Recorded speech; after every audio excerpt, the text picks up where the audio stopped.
Boa tarde. Nós estamos aqui para o nosso encontro de catequese de hoje. E para que nós iniciemos o nosso encontro, eu vou compartilhar com vocês a minha tela para que a gente inicie com a oração do creio que nós já vimos nos nossos encontros anteriores. Eu vou compartilhar a minha tela com vocês e nós vamos ter a oração do creio. Nós podemos deixar o nosso microfone desligado e eu vou rezando a oração do creio e nós vamos todos acompanhando juntos essa oração. Tá bem? Então, nós vamos lá. A nossa oração do creio.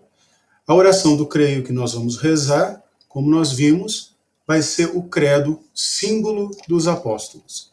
Então vamos à nossa oração inicial e vamos procurar pensar em cada uma das palavras que estamos rezando juntos. Creio em Deus Pai Todo-Poderoso, Criador do céu e da terra. Creio em Jesus Cristo, seu único Filho, nosso Senhor, que foi concebido pelo poder do Espírito Santo. Nasceu da Virgem Maria, padeceu sob Pôncio Pilatos, foi crucificado, morto e sepultado. Desceu à mansão dos mortos, ressuscitou ao terceiro dia, subiu aos céus, está sentado à direita de Deus Pai Todo-Poderoso, de onde há de vir a julgar os vivos e os mortos. Creio no Espírito Santo, na Santa Igreja Católica, na comunhão dos santos, na remissão dos pecados, na ressurreição da carne, na vida eterna. Amém. Esta foi a nossa oração de hoje. E esta é uma oração que nós rezamos porque nós estamos justamente aprendendo a respeito das verdades da fé. E hoje nós vamos recordar o que nós vimos anteriormente e que nos conduziu até a esta oração do creio. Nós vimos inicialmente que a humanidade ela é capaz de Deus. O que significava isso? De que nós podemos fazer um encontro com o divino, um encontro com Deus. Nós podemos perceber a sua existência e esse Deus vem ao encontro da humanidade, como ele foi ao encontro de Abraão, ao encontro de todos os patriarcas, indo também ao encontro de Maria e anunciando a ela que ela iria conceber pelo poder do Espírito Santo. E qual é a resposta da humanidade a Deus? Nossa resposta é uma resposta que é dada por meio da nossa fé.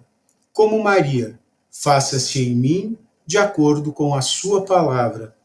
E a fé é alguma coisa que não prescinde da nossa inteligência, porque nós podemos perceber, por exemplo, por meio da natureza, de que Deus está sempre presente no meio de nós. Mas a fé nos acrescenta algo a mais, porque ela dá um sentido especial a tudo aquilo que, por meio da nossa inteligência, nós podemos perceber. E então, nós resumimos esses três aspectos no aspecto que está na oração do creio que nós acabamos de rezar. E é sobre a oração do creio que nós damos a continuidade agora estudando cada um dos aspectos que estão na oração do creio. Então, na oração do creio, nós iniciamos dizendo: creio em Deus Pai Todo-Poderoso, Criador do céu e da terra. É sobre isso que nós vamos conversar hoje. Creio em Deus Pai Todo-Poderoso, Criador do céu e da terra. Então, crer em Deus Pai como sendo o Todo-Poderoso e aquele que cria o céu e a terra é a origem de toda a nossa fé. Acreditar que existe um Deus que é todo-poderoso, E por conta do seu amor por nós, ele cria o céu e cria a terra. E ao criar céu e terra, ele cria também a cada um de nós, cria a humanidade. Então vamos conversar um pouco, detalhando esse aspecto da criação desse nosso Deus Todo-Poderoso. Então, nós vamos ver hoje 7 aspectos, né?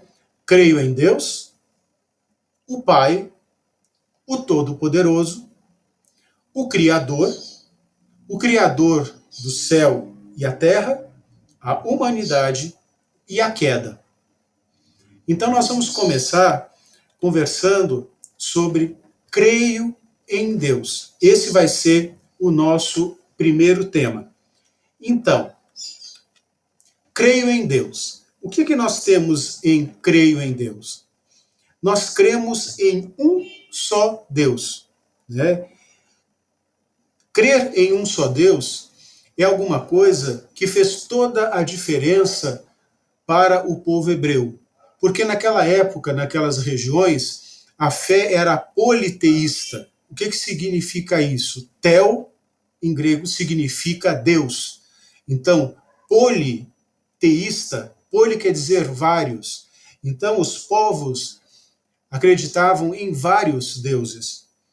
Vamos lembrar, por exemplo, no Egito, que eles tinham diversos deuses, Ísis, Osíris, Ra, e todos os povos próximos, né, que estavam ali, os babilônios, também tinham seus deuses. Então as pessoas acreditavam em muitos deuses, geralmente relacionando alguma força da natureza a um deus. Então cada deus era responsável por uma coisa. E quando Deus se apresenta, ele se apresenta como um Deus único. Então, nós temos no livro do Deuteronômio escrito assim: escuta, Israel, o Senhor nosso Deus é o único Senhor.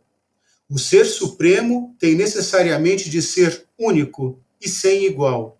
Se Deus não for único, ele não é Deus. Então, aqui nós temos uma verdade extremamente importante, né? Deus é único. E, tal qual a gente encontra em toda a Bíblia, Deus vai se mostrando a nós e se explicando para que nós possamos compreender o que é um Deus único, o que é essa unicidade que ele tem dentro dele, mas um único Deus. Então Deus revela o seu nome, né? Então ele diz que ele é o Deus vivo. É assim que ele vai se apresentando, como ele se apresenta a Abraão, lembram? Quando ele diz a Abraão para que deixe a sua terra e que vá para onde ele o manda, que ele diz que a esposa de Abraão terá um filho, mesmo sendo idosa e estéril, e ela engravida do seu filho Isaque. Então Deus se apresenta como Deus da vida e sempre faz uma promessa que está relacionada à vida. Ele promete, por exemplo, a Abraão um filho. E ele vai sempre participando da vida como um Deus único, participando da vida real das pessoas. Quando nós lemos as histórias da Bíblia, muitas vezes nós imaginamos que ali Deus falou e que as pessoas tinham toda a certeza, toda a convicção, e que hoje em dia é muito diferente. Como se hoje Deus não nos falasse mais, mas ele continua a nos falar. E ele nos fala e faz parte da nossa vida. E ele faz parte da nossa vida na medida em que nós permitimos que ele faça parte da nossa vida. E como é que nós permitimos isso? Começando com a fé.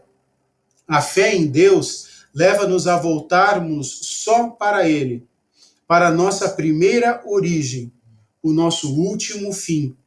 E nada pode substituir essa presença de Deus. Nada substitui essa presença de Deus vivo. E ele se apresenta, né, as pessoas, como se apresentou a Moisés, né, e Moisés o vê numa sarça ardente, nós já ouvimos essa palavra certamente, e Moisés pergunta quem ele é, né, e ele diz, né, eu sou aquele que sou. E aí que vem o nome de Deus, Yahvé, que significa sou aquele que sou. E esse Deus, né, que aqui se apresenta assim, é aquele Deus que vai cuidar de nós. Então, Deus, ao revelar-se, né, ele continua existindo em um mistério que está muito além da nossa compreensão, né? E, na verdade, como nós somos criaturas, nós não temos essa capacidade de compreender a Deus na sua totalidade, na sua profundidade, na sua plenitude. Tudo aquilo que a gente compreende, né, a gente pode dizer que não é Deus, porque nós compreendemos parcialmente a Deus e compreendemos aquilo que Deus revelou a cada um de nós. Então, fazer esta revelação é alguma coisa que somente Deus pode fazer a cada um de nós. É Ele que se revela a cada um de nós. E só Deus é, né? Porque Ele é aquele que é acima de toda a criatura, né? No decorrer dos séculos, a fé do povo de Israel de desenvolver e aprofundar as riquezas contidas na revelação do nome divino, Deus único, fora dele não há outro Deus. E ele diz que se o povo permanecesse com a fé nele, veria grandes maravilhas, né? Então, Deus está sempre ao alcance da nossa fé. Não só no passado, nas histórias bíblicas, mas sempre. Deus está sempre pronto para estar perto de nós. Então, a revelação do nome inefável de Deus, eu sou aquele que sou, encerra uma verdade importante, a verdade que só Deus é. Foi nesse sentido que já na tradução, né, feita lá no início e na sequência de toda a tradição da igreja, compreendemos, né, o nome divino. Deus é a plenitude do ser e de toda a perfeição, sem princípio e sem fim. Enquanto todas as criaturas dele receberam um nome, todo ser tem um nome, né? Só ele é o próprio ser. Ele é por si mesmo tudo. Por isso que a gente diz que somente Deus é. Então, ele se define como eu sou aquele que sou. Então, Deus é aquele que é. Bem, seguindo adiante, nós temos Deus como aquele que é verdade e é amor, né? A verdade é princípio da palavra de Deus, que é eterna. Toda a palavra da justiça de Deus. Então, Deus é essencialmente verdade. Uma verdade muito profunda, uma verdade transcendente, uma verdade que a humanidade vem conhecendo gradativamente, vem conhecendo aos poucos, e por meio da ciência também nós vamos descobrindo as verdades de Deus. Muitas coisas que no passado nós considerávamos como sendo coisas mágicas, que nós não compreendíamos bem, aos poucos nós vamos compreendendo e percebendo qual é a verdade de Deus. E essa verdade de Deus, ela vai se expressando por compreensões que nós acabamos fazendo, inclusive por meio da própria ciência. Mas todas essas verdades, elas estão sintetizadas num aspecto principal, que Deus é amor. E o amor é que fez com que todo o universo fosse criado, que nós, seres humanos, fôssemos criados, e que tudo permaneça em equilíbrio. Inclusive, os físicos quânticos, eles dizem que existe, eles percebem a existência, e isso olhando por meio da ciência, a presença de alguma coisa, né? Alguns já definem como sendo Deus, outros não, mas que eles percebem uma presença, uma vontade que mantém o universo em harmonia, que mantém todas as coisas dentro dessa sincronicidade, dessa sincronia e harmonia perfeitas. E essa verdade é Deus, né? E um Deus que é amor, que na verdade nos cria querendo compartilhar conosco o seu amor. Na própria história do povo de Israel, durante toda a caminhada do povo de Israel, Deus sempre se apresentou como sendo amor, né? E ele foi se revelando ao povo, né, e mostrando a ele que foi a ele, esse povo, que foi por amor que ele o escolheu entre todos os povos para ser o seu povo. Um amor gratuito, né? E Israel foi compreendendo isso através da fala também dos profetas, né, de que o seu amor era um amor presente e que ele queria ajudar as suas criaturas a poderem ser muito felizes, porque Deus nos cria para a felicidade. Ele nos cria para poder compartilhar conosco a sua felicidade. Não é por nenhum outro motivo. Então, ele nos cria para isso e vai nos auxiliando, né, nessa caminhada, né? E aí nós temos, por exemplo, uma fala do profeta Isaías, né, onde ele diz assim: ainda que as montanhas se desloquem e vacilem as colinas, o meu amor não te abandonará, o amor de Deus. Amei-te com amor eterno, por isso guardei o meu favor para contigo. E nós temos já em São João, né, João apóstolo, ele dizendo a respeito de Deus. João afirma: Deus é amor. A própria essência é o amor. Ao enviar na plenitude dos tempos o seu Filho e o Espírito de amor, o Espírito Santo, Deus revela o seu grande segredo mais íntimo. Ele próprio é eternamente permuta de amor. Pai, Filho e Espírito Santo, e destinou-nos a tomar parte nessa comunhão.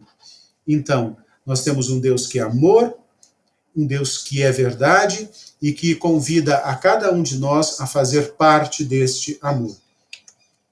E nós temos ainda um aspecto importante, que são as consequências da fé no Deus único. Que consequências são essas?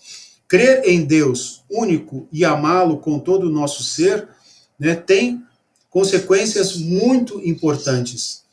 Nós vamos conhecer a grandeza e a majestade de Deus.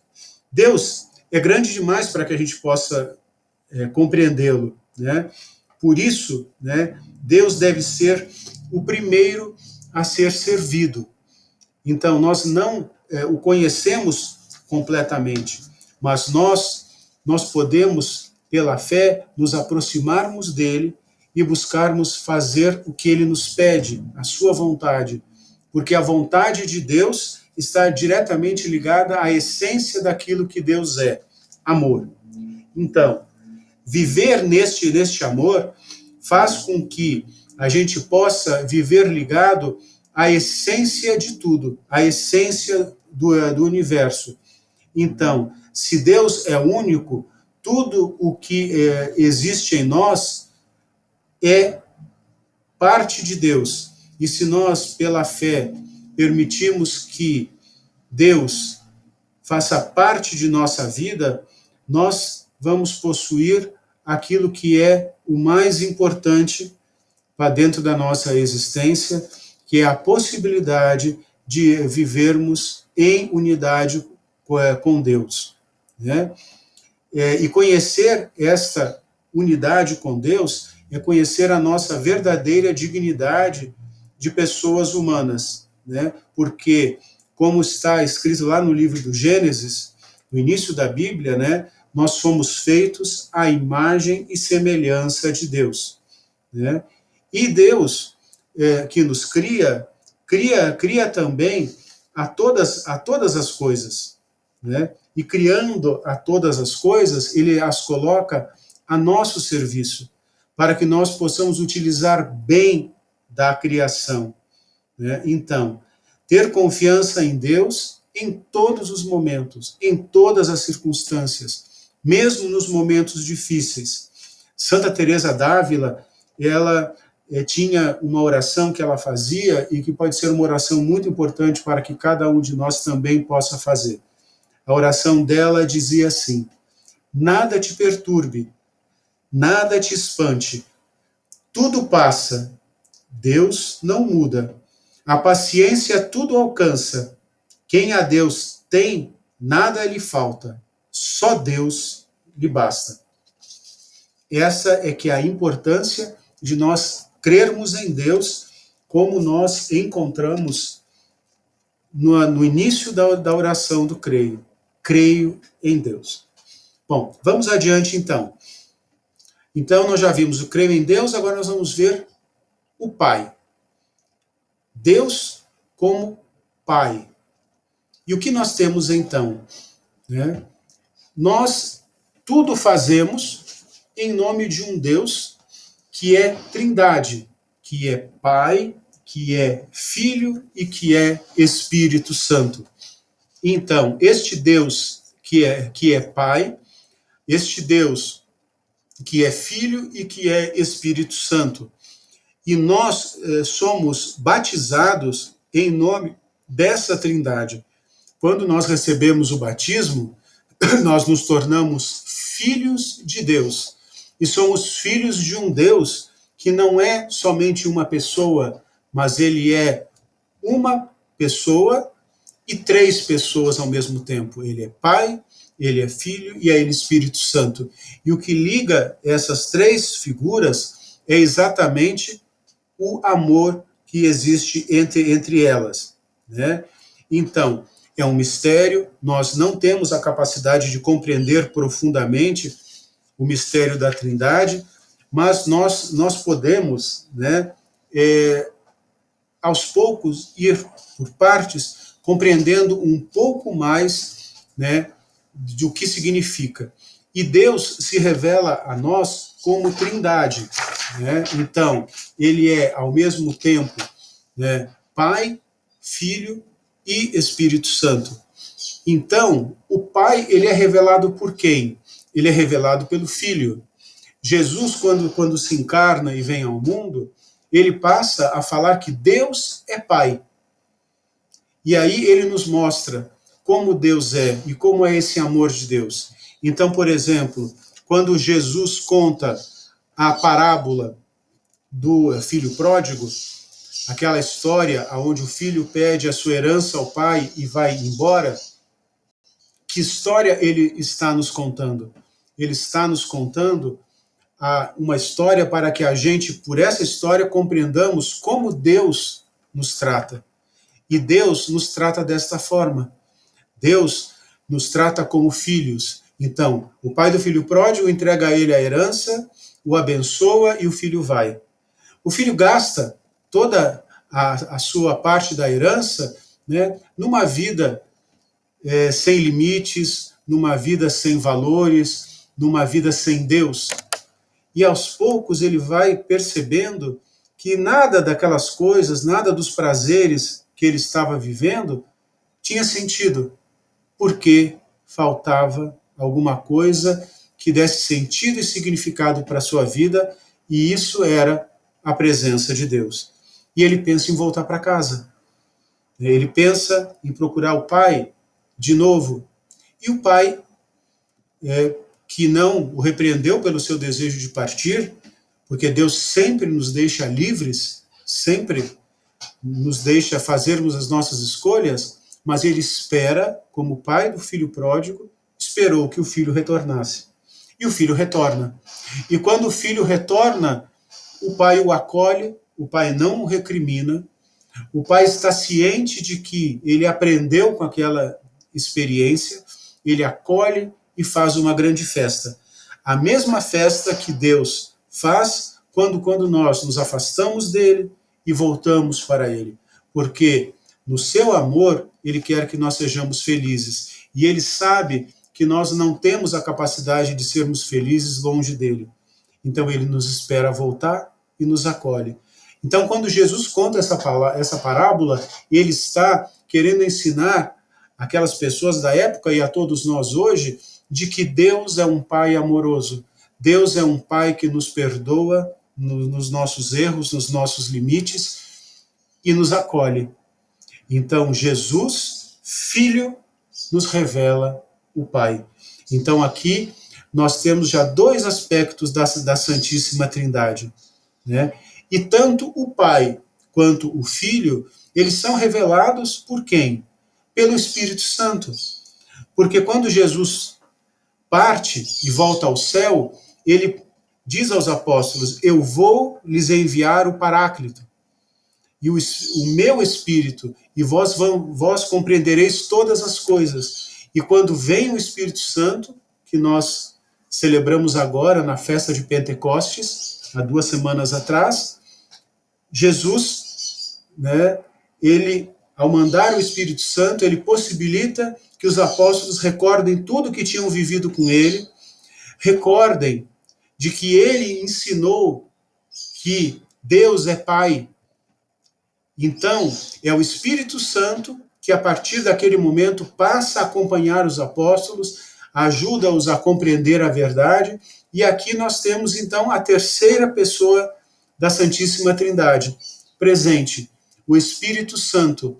Espírito Santo, né, que revela, né, ajuda para que os apóstolos compreendam que o Filho de Deus, Jesus, que estava com eles, que ele lhes apresentou a Deus como um pai amoroso, também se faz presente com eles para sempre. Como Jesus diz: eis que eu estarei convosco todos os dias até o final dos tempos.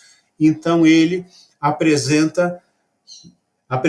se mostra agora como a terceira pessoa da Santíssima Trindade. Então, Deus, que sempre vem ao encontro da humanidade, que sempre se revela ao homem, ele se revela como um Deus em 3 pessoas, um Deus que é Trindade. Então este Deus, né, se revela a nós como Pai, Filho e Espírito Santo. Então, a Santíssima Trindade, né, ela faz parte da nossa fé. Ela faz parte da nossa história, né, enquanto caminhada de igreja. Ela nos ajuda a compreender melhor. E isso é nos colocado como um dogma. Né? O que são os dogmas dentro da nossa igreja? São verdades de fé. Por que verdades de fé? Porque nós não temos uma capacidade cognitiva para compreendermos por meio da nossa inteligência o que são determinadas coisas. Então, compreender a Trindade é alguma coisa que nós não temos a capacidade para compreender. Então, nós colocamos isso dentro de um conjunto de verdades que nós chamamos de dogma. E são verdades que nós podemos muitas vezes intuí-las, mas nós não podemos necessariamente saber o que elas são em profundidade. Então, é um dogma. Então, é assim que se formam os dogmas, como o dogma da Santíssima Trindade, né, que é uma verdade, né, de Deus. Uma verdade que nós compreendemos aspectos, que Jesus nos contou, que o Espírito Santo nos inspira a sentirmos em nosso coração essa presença de Deus. Jesus era alguém real, como nós. Era Deus encarnado. Mas ele fala de um Deus que é Pai, que é o Pai dele, que é o nosso Pai. E depois que ele volta ao céu, que nós não o vemos mais visualmente presente fisicamente como pessoa no nosso meio, ele nos deixa o seu Espírito, o Espírito Santo. E é o Espírito Santo que vai nos auxiliando a poder aceitar essas verdades que nós chamamos de dogma e podemos compreender essas verdades como a própria verdade da Santíssima Trindade. Então, esses são todos aspectos que são extremamente importantes para que, dentro da nossa fé, nós possamos ter uma compreensão. Mas não é uma compreensão que vai ser possível ser feita só pela minha fala hoje, mas é uma compreensão que na nossa caminhada, por meio da nossa fé, por meio da oração, por meio da participação nos sacramentos, por meio da escuta da palavra de Deus, nós vamos cada dia mais incorporando isso à nossa vida e vai se tornando natural, porque nós começamos a perceber na vida real a presença desse Deus que é Pai, desse Deus que é Trindade e que está presente na nossa vida. E quais são as obras divinas, né? E o que são essas missões trinitárias, né? Então, a Trindade, né, ela é a presença de Deus Pai, Deus Filho e Deus Espírito Santo. Então, toda a economia divina é obra comum das três pessoas da Santíssima Trindade. Assim como não tem senão uma e a mesma natureza, a Trindade não tem senão a mesma forma de agir, a mesma forma de atuar. O Pai, o Filho e o Espírito Santo não são três princípios das criaturas, mas um só princípio. No entanto, cada uma dessas pessoas divinas realiza uma obra comum segundo a sua propriedade pessoal. Então, Deus que cria o universo, Deus que se encarna e se torna pessoa no Filho, né? Deus que se continua presente no mundo, na igreja, em cada um de nós, como o Espírito Santo. Mas todos eles realizam uma única obra, né? E é assim que a igreja, né, ela se faz o tempo todo testemunha viva desta fé, né? A onipotência de Deus, né, a onipotência divina, ela é algo que acontece em harmonia, que acontece com tranquilidade, né? Em Deus, o poder, a essência, a vontade, a inteligência, a sabedoria e a justiça são uma só e uma mesma coisa. De modo que nada pode estar no poder divino que não possa estar na justiça, na justa vontade de um Deus, né, na sua sabedoria, na sua capacidade de realizar todas as coisas. Então, Deus está sempre presente conosco, em cada um de nós, e a todo o momento ele se faz sempre presente entre nós. Bem, indo adiante, nós temos mais um aspecto, né? Então nós vimos o aspecto do creio em Deus, Pai, que é todo-poderoso. Então vamos ver o que é esse aspecto de Deus que é todo-poderoso. Então, no Salmo 115, né, nos apresenta Deus, né, como aquele que faz tudo o que lhe apraz. O que é? Tudo que está na sua vontade. Deus realiza tudo de acordo com a sua vontade. Então, todas as coisas que foram criadas, inclusive cada um de nós, né, foi criado de acordo com a vontade de Deus, né? Então, né, se Deus, né, pode tudo, né, ele também tem compaixão de cada um de nós. Isso está no livro da sabedoria. Porque podeis tudo, de todos vos compadeceis. Então Deus, ele é total misericórdia. E tem um aspecto que é importante, que às vezes a gente diz assim, olhando para as realidades do mundo, mas se Deus é tão poderoso, como é que ele permite as guerras, como é que ele permite a doença, como é que ele está permitindo a pandemia, como é que ele permite que uma criança morra de fome? Na verdade, Deus poderia evitar todas essas coisas, mas ele estaria tirando de nós, seus filhos, a nossa liberdade de escolhermos. Porque se as coisas no mundo são como são, é porque os filhos de Deus assim escolhem. Não falta comida no mundo, falta justiça para dividir esses bens. E Deus permite, essencialmente, né, que nós sejamos livres para escolher. Mas mesmo assim, ele vai trazendo pessoas que vão dizer, olha, nós temos que ser justos, nós temos que fazer as coisas de modo diferente, e ele vai inspirando a cada um de nós a que se existe fome, a gente partilhe, como ele fez no deserto, quando disse aos apóstolos, olha, dai de comer vós mesmos aquelas pessoas todas, e eles foram partilhar os pães e os peixes que eles tinham. Então Deus nos leva a partilhar. Nesse momento tão difícil da pandemia, ele vem motivando a muitas pessoas, né, inclusive aqui no nosso grupo tem algumas pessoas que já me procuraram querendo partilhar cestas básicas para que sejam distribuídas às pessoas que não têm. Sim, Deus se compadece, toca o coração por meio do Espírito Santo para que a gente possa fazer as obras de justiça que ele nos pede. Né? Então, muitas vezes, né, existe uma aparente impotência de Deus, né? Mas Deus está tocando o coração de cada pessoa para que realize as suas obras da justiça. E como é que ele faz isso? Por meio do Espírito Santo.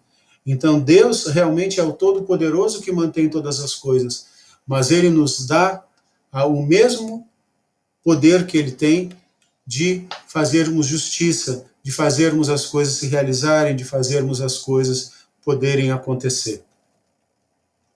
E então, nós temos agora o quarto aspecto, que é Deus como o Criador, aquele que cria todas as coisas. Então, a catequese sobre a criação, né, ela vai nos falar sobre diversos aspectos.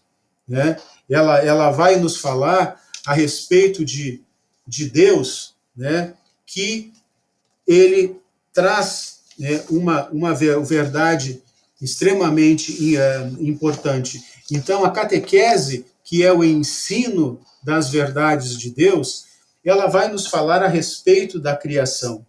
E quando nós falamos a respeito da criação, de modo nenhum, a Bíblia, quando apresenta lá no livro do Gênesis a criação, ela está se opondo de forma nenhuma aos aspectos da ciência, que fala, por exemplo, né, do Big Bang, né, daquela explosão inicial que teria gerado todo o universo. Então a gente pode pensar, não, mas isso está contrário ao que diz na Bíblia. Não, não está contrário a nada que diz na Bíblia. Porque tudo que acontece está na Bíblia também, que é vontade ou permissão de Deus. Então, se existiu um Big Bang, é porque esta foi a vontade de Deus. Deus não é mágica. Deus é sabedoria. Deus é poder. Deus é ciência. Porque a ciência vai descobrindo como Deus fez todas as coisas. Então, se a ciência diz que o universo surgiu por meio do Big Bang, que encontra sinais dessa explosão primordial que gerou todas as coisas, ali está a vontade de Deus. Também, Deus não se opõe a uma teoria da evolução, de dizer que tudo na natureza foi existindo por meio de uma evolução, mas num determinado momento existiu a vontade de Deus para que existisse uma evolução, para que a vida surgisse nas águas, que dela ela fosse se tornando vida, que fossem surgindo os animais, que fossem surgindo os répteis, que depois surgissem os mamíferos, que dentre os mamíferos surgissem os primatas, e que esses primatas poderiam evoluir, se tornar hominídeos, e dentro desses hominídeos surgiram vários tipos de humanos primordiais, que foram se relacionando entre si, e que foram gerando novas espécies, e que o cérebro desses animais ele foi evoluindo, e foi surgindo um córtex pré-frontal dentro desses animais, e que foi surgindo a humanidade como nós a conhecemos, dentro de uma contínua evolução.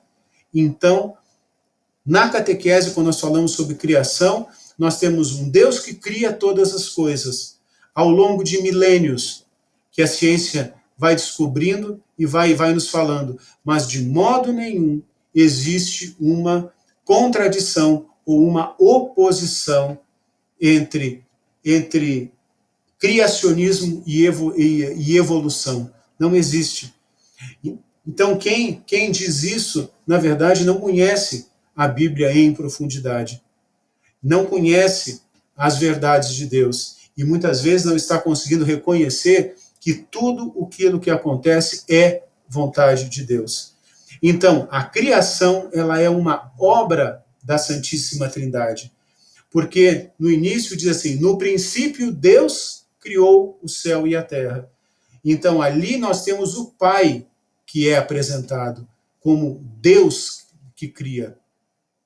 Mais para frente, nós temos assim a expressão que diz assim, e o Espírito de Deus pairava sobre as águas. Quem é o Espírito de Deus? O Espírito de Deus é o Espírito Santo, que ali também estava presente na criação, no início da criação. E mais adiante, nós temos assim, e Deus disse, faça-se a luz. Deus que fala é o Verbo. E quem é o Verbo? O Verbo encarnado? Jesus. Então, Deus que fala ali já era Jesus que estava falando e dizendo, faça-se a luz. Que eram os que separava a luz e as trevas, que separava águas e terra. Então, ali nós já temos a presença de um Deus que é a Trindade. Então, desde o livro do Gênesis, nós já temos Deus se revelando enquanto Santíssima Trindade. Então, o mundo foi criado por Deus, mas criado para o quê? Para a glória de Deus. E qual é a glória de Deus? A glória de Deus é manifestar o seu amor. Então, quando nós olhamos para a natureza, olhamos para o universo e vemos tanta perfeição e tanta beleza, nós temos ali exatamente Deus se manifestando como Trindade, como amor. Cada coisa na sua perfeição, na sua beleza, uma flor, o mar, um animal, o céu, as estrelas, o universo, tudo isso é expressão da glória de Deus. E qual é a glória de Deus e por que ele cria tudo isso? Por amor. Então, o mistério da criação, nós temos um Deus que cria com sabedoria e faz isso por quê? Por amor. Porque no seu imenso poder, no seu poder que é totalitário, Deus cria. E faz isso com uma total sabedoria, uma total harmonia, que a ciência, quanto mais pesquisa, quanto mais investiga, mais descobre como tudo é perfeito. E isso é a sabedoria. E Deus cria, né, do nada. Ele faz com que as coisas existam. Então a gente diz, a origem do universo está no Big Bang. Né? Houve uma partícula inicial que ela explode e a partir dessa explosão tudo se cria. Quem faz isso? Deus. Né? A ciência pesquisa várias coisas, né? Como foi feito a criação de um acelerador de partículas para criar uma partícula inicial, né, que foi denominada o bóson de Higgs, né, que essa seria a partícula inicial de onde surgiu toda a vida. Desta partícula inicial, Deus cria a partícula. Essa partícula explode, se divide e vai criando o universo. Deus cria do nada. E Deus cria um mundo, né, um universo que é totalmente ordenado, onde todas as coisas estão em harmonia, aonde nós temos o nosso planeta girando em volta de um sol, esse sol girando, esse sol fazendo parte, que não é o único, mas ele faz parte de um conjunto de corpos celestes que faz a nossa Via Láctea, a nossa galáxia, e essa nossa galáxia que está girando em torno de outras galáxias, e todas essas galáxias que vão se girando uma em torno das outras, criando um universo. Então, quando a gente vai ver esse todo ordenado, que se mantém num equilíbrio perfeito, né, nós vemos como Deus criou tudo de modo bom e de modo ordenado. Né? Agora, Deus está além de toda a sua criação. Nós conseguimos vislumbrar a Deus por meio da criação. Deus está presente na criação, mas ele vai além dela, ele transcende, vai além de. Né? Mas é Deus, o mesmo Deus, né, que sustenta e conduz toda a criação. E quanto mais a ciência estuda, nós temos afirmações, né, como nós temos em alguns livros, né, que diz que, né, o universo, né, ele tem algo que o sustenta, né, e nós, como pessoas de fé, sabemos que o que sustenta todo o universo é um Deus, e um Deus que é amor. Né? Então, Deus realiza o seu desígnio. E qual é o desígnio de Deus? É a sua divina providência. Então, quando nós falamos em providência, nós estamos falando nesta vontade de Deus, né? Nessa vontade de Deus que cria todas as coisas, que faz com que todas as coisas possam existir, com que todas as coisas existam. Né? Então, Deus que cria todas as coisas faz com que tudo exista. Deus é o Senhor soberano dos seus planos, mas para a realização desses planos serve-se também da ajuda das suas criaturas. Isso não é um sinal de fraqueza, mas é uma grandeza de um Deus que é bondade e é onipotência. E ele não só permite que as suas criaturas que existam, mas lhes dá uma dignidade, como dá a cada um de nós, na nossa liberdade, para que nós possamos, né, agir por nós mesmos, fazendo escolhas, escolhendo as coisas boas, né? Então, Deus permite que nós possamos realizar as coisas, né? E que nós possamos cooperar, que nós possamos realizar a sua vontade. Por isso que Jesus, lá no Monte das Oliveiras, quando ele reza no Jardim das Oliveiras, ele diz: Pai, que não seja feita a minha vontade, mas a tua. Por isso que nós rezamos no Pai Nosso: seja feita a vossa vontade. Porque realizar a vontade de Deus é nós nos colocarmos em harmonia com esse todo e auxiliarmos o Criador a realizar todas as coisas. Então, Deus concede ao homem, né, poder para que a gente possa participar livremente da sua providência, que é da sua vontade, confiando responsabilidade para que a gente escolha livremente realizar a vontade de Deus, se submeter à vontade de Deus, fazer com que as coisas aconteçam no mundo.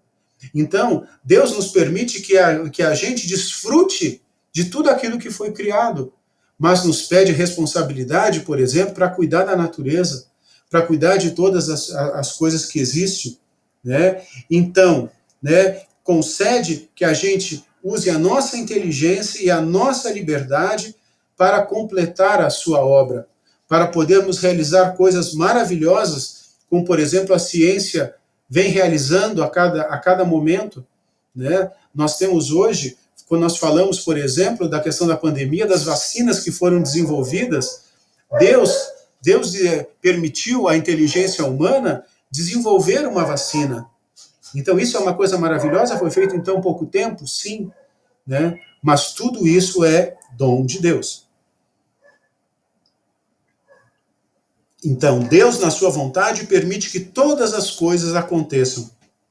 Então, é uma verdade que nós possamos perceber, e ela é alguma coisa que é inseparável da nossa fé, porque a fé, ela possibilita que a nossa inteligência ela vá além, que nós, enquanto criaturas, possamos vir além.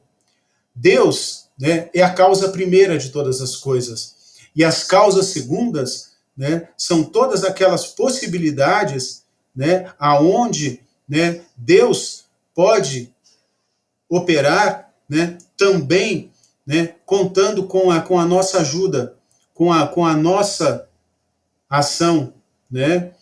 Então, Deus permite de que nós possamos fazer, Ele que tira tudo do nada, né? Ele permite que nós, criaturas, colaboremos com os seus projetos, né?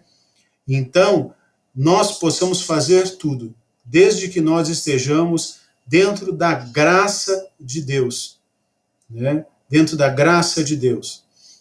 E a providência, né?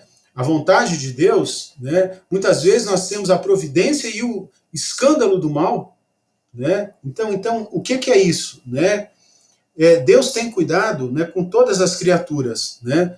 Mas existe, como sempre que a gente acende uma luz, a gente projeta uma sombra, né? Existe também um oposto, e esse oposto nós chamamos de mal, né? Então, a essa questão que é tão premente como instável, tão dolorosa como misteriosa, não é possível dar uma resposta rápida, né, e que satisfaça a tudo, né? É o conjunto da fé cristã que constitui a resposta a essa questão.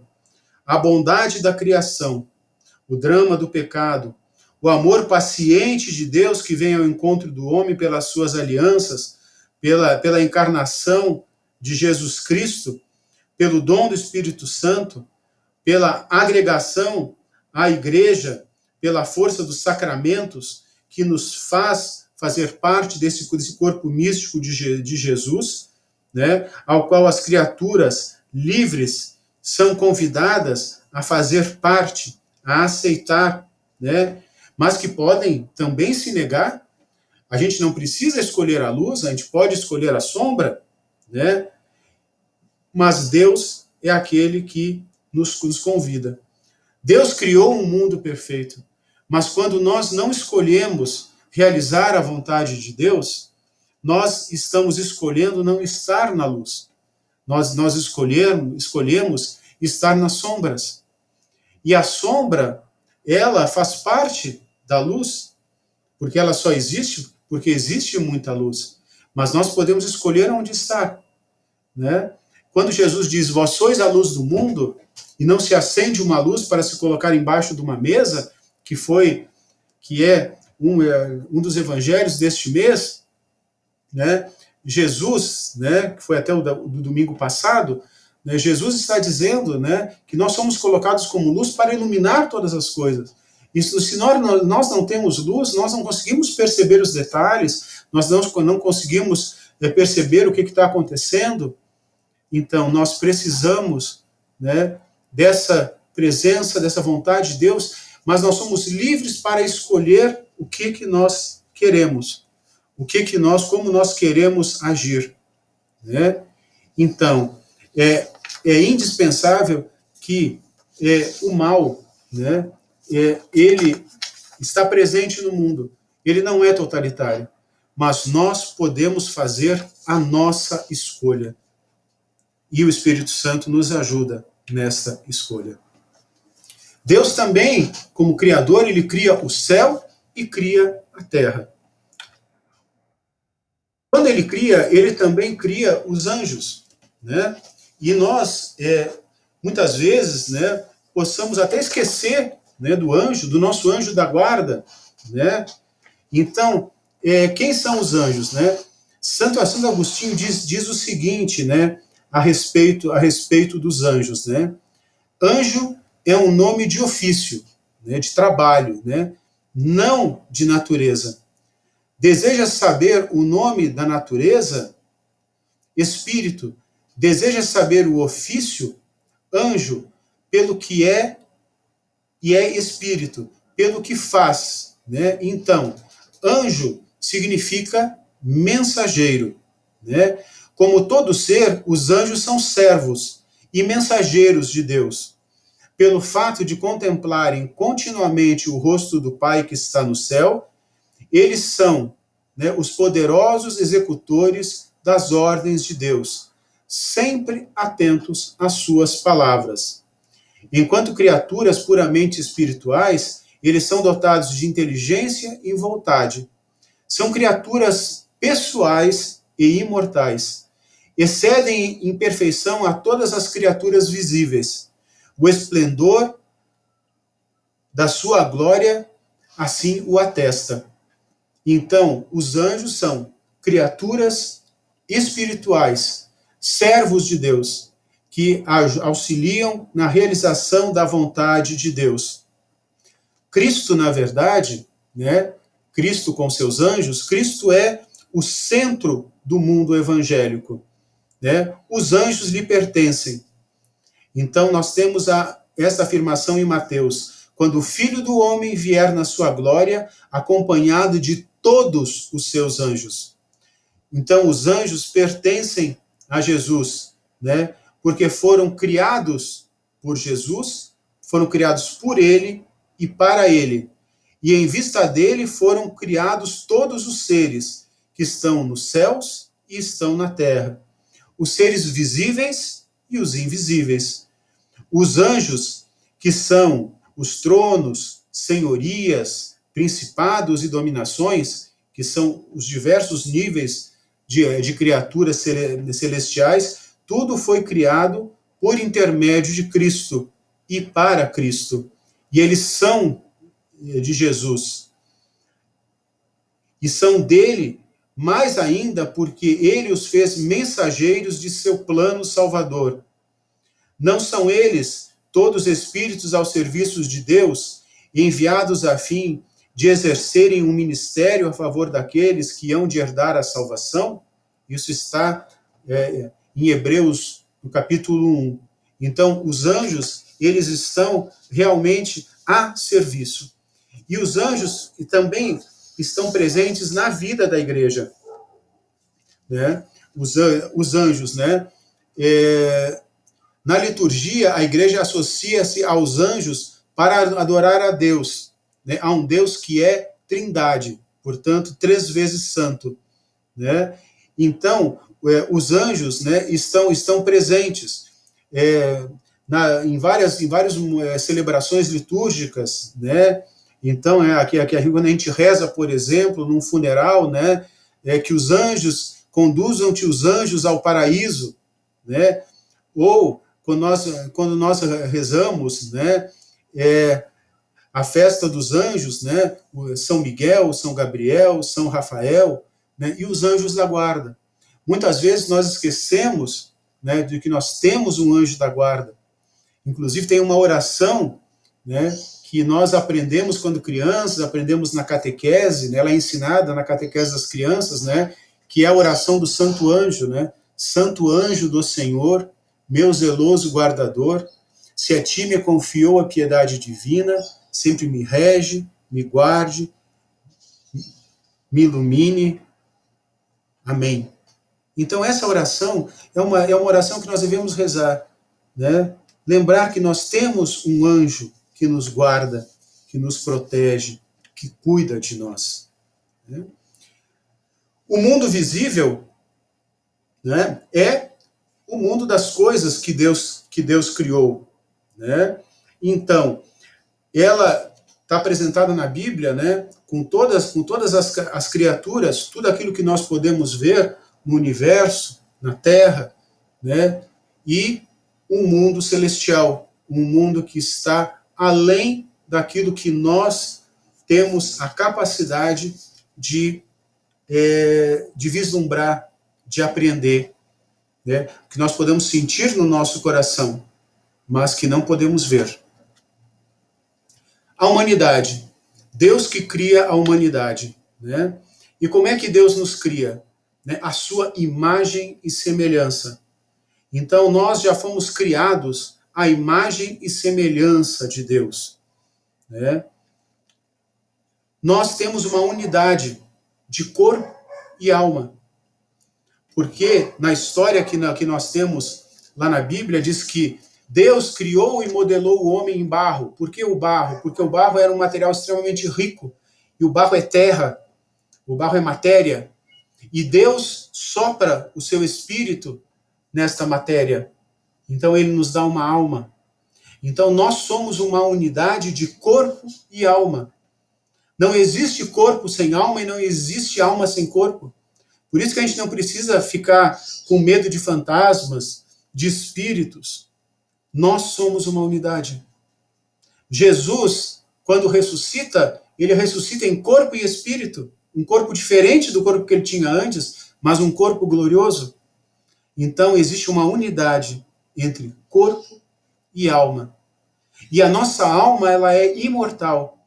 Por isso que a gente defende tanto na Igreja Católica a vida desde o momento da concepção, porque naquele momento é dado àquele corpo que está se formando uma alma, e essa alma é imortal.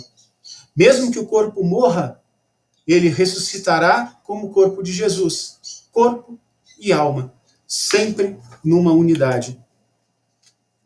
E Deus criou, né, a humanidade, né, dividida em homens e mulheres, né? E aí nós temos igualdade de diferenças queridas por Deus. Porque, na verdade, a gente fala muito desse assunto hoje em dia, né, da questão de igualdade entre homens e mulheres e tudo isso. Só que quando nós falamos de igualdade, nós estamos falando de igualdade enquanto dignidade. Porque homens e mulheres não são iguais. Homens e mulheres são diferentes, são biologicamente diferentes. A estrutura hormonal de um homem e de uma mulher é totalmente diferente. As mulheres têm formas de perceber o mundo que são próprias do seu estado de mulher, por conta de uma situação biológica, por conta dos seus hormônios. Os homens têm uma estrutura diferente hormonal, vão perceber isso de modo diferente. Mesmo em termos psíquicos, vocês sabem que eu sou psicólogo, o psiquismo masculino e o psiquismo feminino é diferente. Mas isso não os faz diferentes em dignidade, em direitos, em aspectos de justiça. Homens e mulheres devem receber o mesmo salário, e não salários diferentes, como existe no mundo, onde as mulheres recebem salários menores do que os homens em muitos lugares, onde as mulheres são discriminadas, que são vistas como menos inteligentes ou menos capazes. Nisso, homens e mulheres são iguais. Então, a questão de um homem ter mais força física que uma mulher não o faz melhor do que uma mulher. Então, muitas vezes, ao lutarmos por igualdade, por direitos iguais, né, nós possamos querer concluir de que existe uma igualdade. Não. É uma igualdade na diversidade. É uma igualdade na diferença, naquilo que é particular, naquilo que é único, na riqueza de um e de outro. Então, homem e mulher são diferentes, mas são filhos de Deus. Neste ponto, iguais em dignidade perante Deus. Então, inclusive, na história de quando Deus cria a mulher, ele tira uma costela do homem. Por que a costela? Porque a costela está do lado. Então, é para quê? Para que homem e mulher caminhem lado a lado, e não um na frente e um atrás. Na história da humanidade, nós já tivemos sociedades matriarcais, onde as mulheres mandavam, e depois a sua sociedade se tornou patriarcal, passaram os homens a mandar. Só que tudo isso são, na verdade, disfunções. Não é essa a vontade de Deus. Deus quer que homem e mulher caminhem lado a lado. Porque Deus criou homem e mulher um para o outro, para que eles formem uma unidade nas suas diferenças, para que eles sejam um nas suas diferenças. Então, Deus cria a humanidade como cria cada pessoa, uma diferente da outra, né? Diferente em aparência, diferente em pensar, diferente em atributos, em qualidades, em possibilidades, mas ele cria como tudo que ele criou, né, na diferença, para que crie uma unidade, uma harmonia. E uma harmonia semelhante à da Santíssima Trindade, aonde são três, mas que são apenas um. Né? E Deus cria o homem, né, inicialmente lá no paraíso, né, o paraíso terrestre. Se nós olharmos o universo é um grande paraíso. Ele só não é um paraíso porque nós não conseguimos agir com a justiça de Deus, aonde esse mundo, esse universo é para todos, para que todos tenham acesso, para que não falte nada para ninguém. E o universo ele é abundante, mas infelizmente as questões humanas, os nossos limites, o pecado da humanidade, ele fez com que este paraíso não fosse para todos. Mas o desejo de Deus é que o paraíso seja para todos.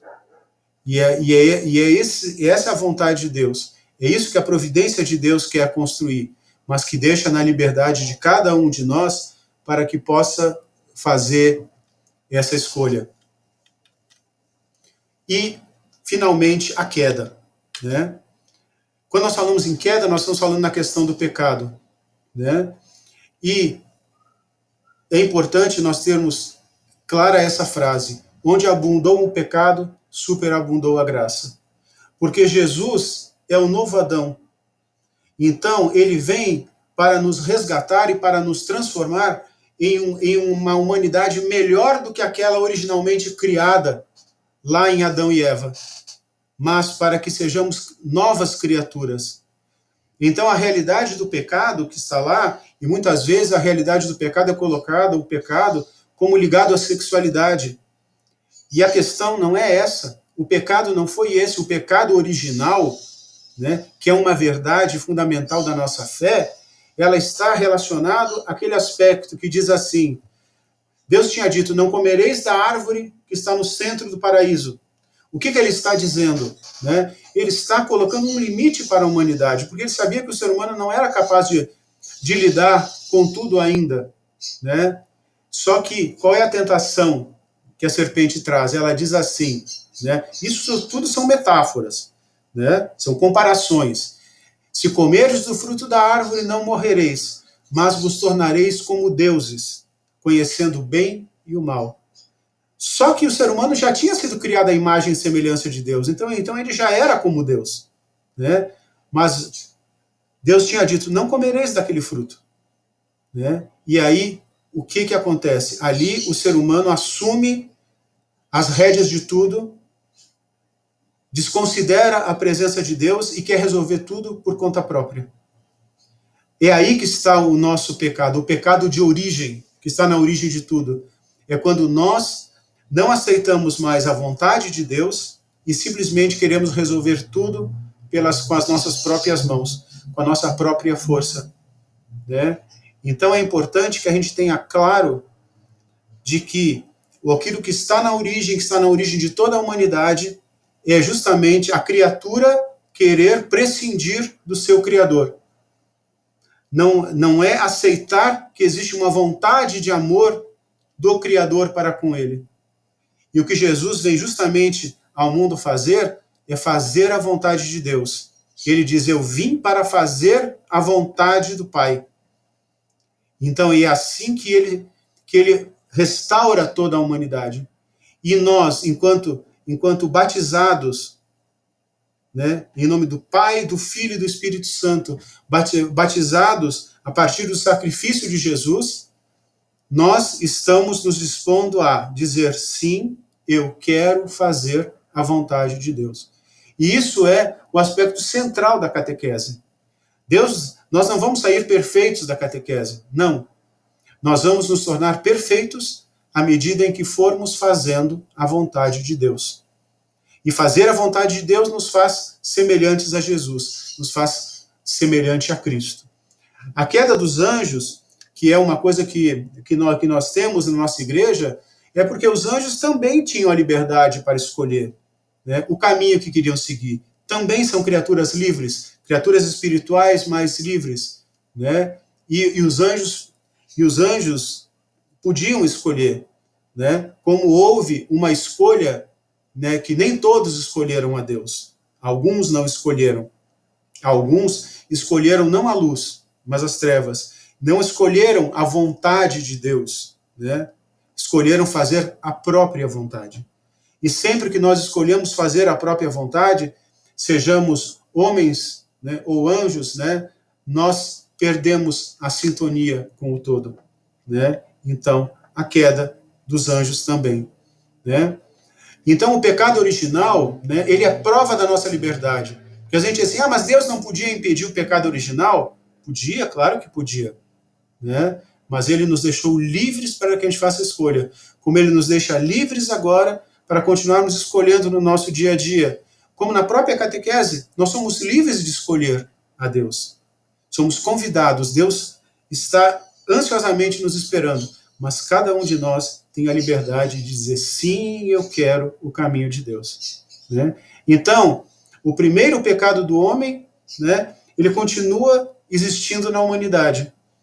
Pelo batismo, nós temos esse pecado original apagado. Mas nós continuamos vivendo num mundo onde esse pecado está presente, né? Então, aí que entram as consequências desse pecado de origem, o pecado de Adão, né? Que é sempre o pecado que vai estar presente, né, quando nós fazemos uma escolha da nossa vontade e não da vontade de Deus. Isso é um duro combate, porque dentro de nós existe esse outro lado. Nós queremos resolver tudo com as nossas mãos, tudo com a nossa própria força, e esquecemos de que a nossa força vem de Deus. E é isso que a catequese quer nos lembrar. É isso que essa primeira frase do creio quer nos lembrar, né? Que nós cremos num Deus que é todo-poderoso, né?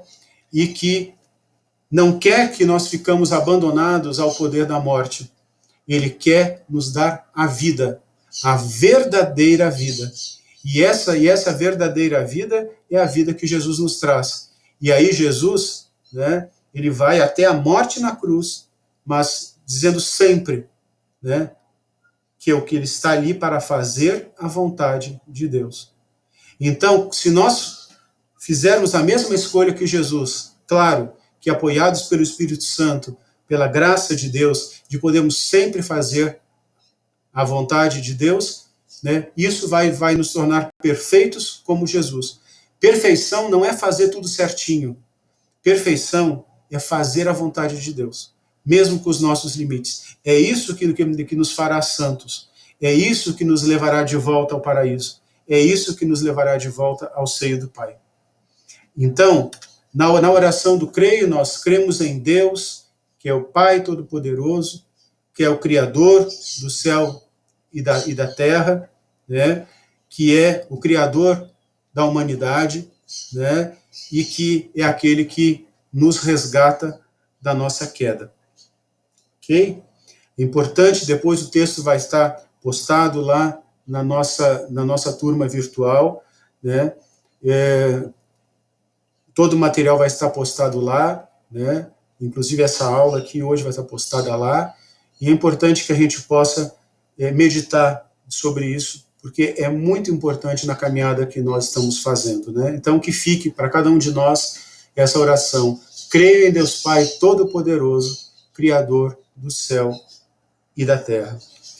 E lembrando que o nosso próximo encontro vai ser no dia 27, às 17 horas, e nós vamos dar continuidade, né, à oração do creio. Então, creio em Jesus Cristo, Filho único de Deus, né? E antes da gente concluir, né? Depois da oração, inclusive, se alguém tiver alguma dúvida, pode apresentar, né? Nós vamos concluir essa nossa reflexão, né, com uma oração final, né, que é uma canção, né, do padre Marcelo Rossi, onde ele fala em crer em Deus. Então, nós vamos poder acompanhar, né, a letra dessa canção que vai estar sendo aqui projetada aqui na tela. Tá? Então, vamos ouvir essa oração e acompanhar essa oração. Deus é Pai, Deus é amor, Deus é esperança, pra quem Ele confiou na construção de reino de paz, ao homem que ama. Bem forte eu creio, que meu caminho iluminou, a minha vida transformou. Declare, feliz eu sou, feliz eu sou. Se posso ver, se posso amar, a minha vida tem valor. Feliz eu sou.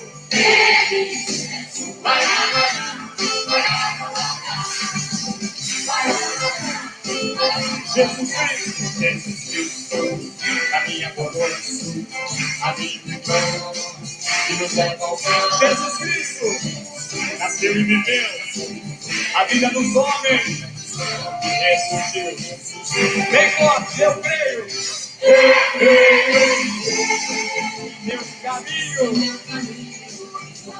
a minha vida transformou. Diga, feliz eu sou, feliz eu sou. Se posso ver, se posso amar, a minha vida tem valor. Feliz eu sou, feliz eu sou.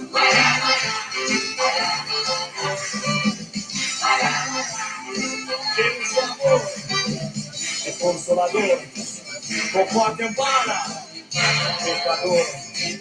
Deus é amor, Espírito Santo, destrói o que é mal, aqui o que é bom. Você, eu creio, que meu caminho, a minha vida,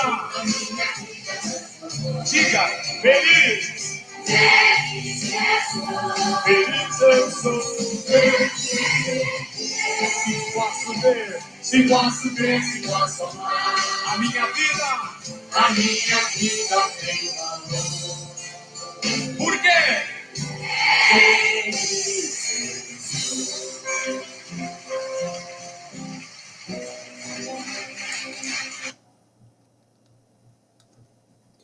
Bem, então era essa oração. Vejam que ela realmente complementa bastante bem aquilo tudo que nós estávamos vendo. Então, é importante agora, se alguém tiver alguma dúvida, quiser apresentar, né, o Delci que vai poder esclarecer também alguma dúvida. Lembrar do nosso próximo encontro. E também no próximo encontro, eu gostaria que cada um de vocês trouxesse uma Bíblia. Se vocês forem adquirir, a Bíblia de Jerusalém, ela é uma Bíblia muito boa, porque ela tem uma linguagem muito acessível e muitas explicações que são interessantes.